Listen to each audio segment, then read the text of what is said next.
Welcome back to another episode of Sound Pals to Go to the Movies. This is another Throwback Thursday review, and today I'm going to be reviewing Grease. And just a fair warning, there's going to be spoilers up ahead, so you've been warned. Good girl Sally Olsen and greaser Danny Zuko fell in love over the summer. When they unexpectedly discovered they are now in the same high school, will they be able to rekindle their romance? So let's begin with my first pro. Let me just get this out of the way. This movie holds a special place and a special bond, the same way as Nightmare on Elm Street and American History X. All these movies were filmed in my old high school, but Grease is special. There was a professor that kept the old Rydell High sign that came from the movie in his classroom with other movie stuff that was left behind. So he would show his class all these props before he introduced them to the musical. So this movie will forever be one of my favorite musicals because I got to see where it was filmed through my high school years. Next pro is the cast. We have John Travolta as Danny. We have Olivia Newton-John as Sandy, who recently passed away, so rest in peace. And Stockard Channing as Rizzo, and Jeff Conaway as Kaneki, and Diddy Kong as Frenchie, and many others that stand out in their own ways. They are all talented in the musical and acting sense, but this movie does revolve around two main couples, Danny and Sandy, along with Rizzo and Kaneki. But there are also other stories that are hidden inside this musical. Next is the fact that this musical can stand the test of time and still be relevant. I mean, even before it was a film, it was a musical on Broadway, so that means it must have been a great play to watch live on a big stage, and it's still going on different stages. It has been so popular that a few years back they did it live on TV through Fox with Vanessa Hudson and others. Next is the musical numbers really stand out and shine light on the characters that is singing the musical number, and it's not just placed there as a placeholder, but it serves a purpose, which ties into the next point, which is the characters of the film that actually have character development to each of them through music. For example, we have Danny and Sandy that are in love, but Danny cannot stop being the hip greaser in front of his friends, so he has to be cold in front of Sandy. While we have Kaneki and Rizzo who have issues of Rizzo possibly being pregnant and how they deal with that situation by themselves. This is helped by the musical numbers for each of the characters like Danny and the song Sandy, where he spills out his feelings for her, or maybe it's Frenchie's song Beauty School Dropout, or maybe Rizzo's when she sings There Are Worse Things That I Can Do. Each of these songs has character development and feelings alongside the characters. Like Danny, when he's singing, he's opening up that he loves Sandy, but it's hard for him to change his image and style. For Frenchie is that she's really deep into beauty, but can't really tell her friends that she dropped out and can't do beauty school. But the one that hits you hard is Rizzo with the song There Are Worse Things I Can Do, in which she lists a few things that she can do that are much worse, like go out with multiple guys, flirt with them, she could hurt someone like herself out of spite and jealousy. But for her, the worst thing that she can do is cry in front of Kaneki, because she doesn't want to make him stay by her side out of pity, and then later feel that she forced him to stay. So she does everything like act strong and act trashy and easy, because this will make it easier on him not to stay with her because of her situation. The fact is that every song is packed with character development that has audiences getting to know the characters more with every song we hear, which is what musicals are known for. Next is the plot. It's kept simple, but with different stories happening at the same time. And guess what? It actually flows very well. It doesn't take away from the other stories that we are seeing, because at the end it comes together in a great finale, and that is best explained by the song We Go Together at the end of the movie. Now on to my cons. I will be the first to admit that sometimes there are parts of this film that can be quite cheesy, especially to the newer generations when they see the greasers and the long-skirted cheerleaders and everything that comes through with the 50s references, especially during the musical numbers of Beauty School Dropout. But does this mean this movie should be revamped or updated with modern terms and imagery? The answer is no. It's fine as it is, let it be cheesy, but no, don't change it. Next, the big con is the ending. What happened? They drove off and they flew in a car into the sky. Was this a dream? Did Sandy die at the beach? Is Rizzo now pregnant, which means Sandy has a bun in the oven instead? Why did Frankie Avalon just sing one song in the movie? Can a car really be automatic, systematic, and hydromatic all at once? Okay, I'm going too far, but the fact is that the ending, when they're driving off into the sky, is a big WTF. I know it should be a happy ending, but this ending seems like a drug trip ending. So yeah, every time I rewatch it, I stop it before the car flies off and just listen to the ending song. So my final grade for this movie is going to be a solid 8 out of 10. Like I said, this movie is my bias, so without it, I think I would take a half or 3/4 of a point off. But yeah, it's still above 7 if I do take those points off. But come on, just for the songs, this is a classic. So just remember, if you got kids in high school, what play would you rather have them be in, Annie or Grease? So that does it for this review of Grease. Please join us next time when we're going to review Full Metal Jacket.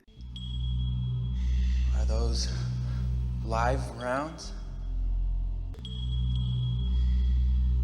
.762 millimeter full metal jacket. Please like, comment, and subscribe. You can find our social media links below. And like always, keep watching movies.